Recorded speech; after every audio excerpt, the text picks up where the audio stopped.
हरियाणा के 5 बार मुख्यमंत्री ओम प्रकाश चौटाला के निधन के 5 महीने बाद उनकी विरासत को लेकर बेटों में सियासी लड़ाई छिड़ गई है। एक तरफ बड़े बेटे डॉक्टर अजय चौटाला की जननायक जनता पार्टी ने ऐलान किया है कि पार्टी के पोस्टर में दिवंगत ओपी चौटाला का फोटो लगाएंगे।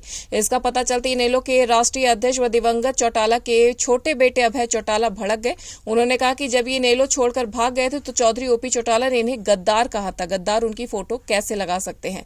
अभय चौटाला यही नहीं रुके, उन्होंने यहां तक कहा कि यदि वह पोस्टर लगाते हैं तो मेरे पैर में जूत है। अपनी बात रिपीट करते हुए अभय चौटाला ने कहा कि यदि वह चौधरी ओम प्रकाश चौटाला का पोस्टर लगाएंगे तो मेरे पैर में जूत है। आपको बता दें कि जेजेपी ने रोहतक प्रदेश कार्यालय खोला है। इसके उद्घाटन पर पार्टी के राष्ट्रीय अध्यक्ष डॉक्टर अजय चौटाला ने कहा कि पूर्व सीएम ओम प्रकाश चौटाला सभी के पूजनीय हैं। अब से जेजेपी के सभी पोस्टरों में डॉक्टर भीमराव अंबेडकर, चौधरी देवीलाल, सर छोटू राम, शहीद भगत सिंह के साथ ओपी चौटाला की तस्वीर भी लगाई जाएगी।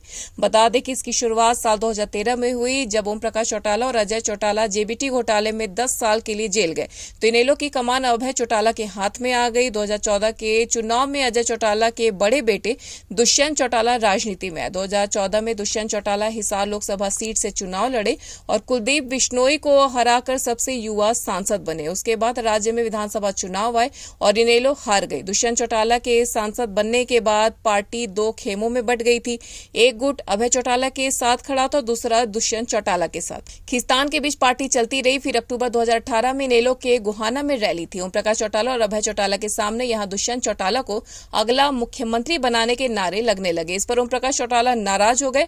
उन्होंने इसे अनुशासनहीनता बताते हुए अपने बड़े बेटे अजय चौटाला को बेटों दुष्यंत और दिग्विजय चौटाला समेत पार्टी से निकाल दिया। इसके बाद 2018 में इनेलो से अलग होकर अजय चौटाला ने जनता जननायक पार्टी बना ली। 2019 में चुनाव हुए तो जेजेपी 10 सीटें जीत गई। इनेलो सिर्फ अभय चौटाला वाली एलानाबाद सीट ही जीत सकी।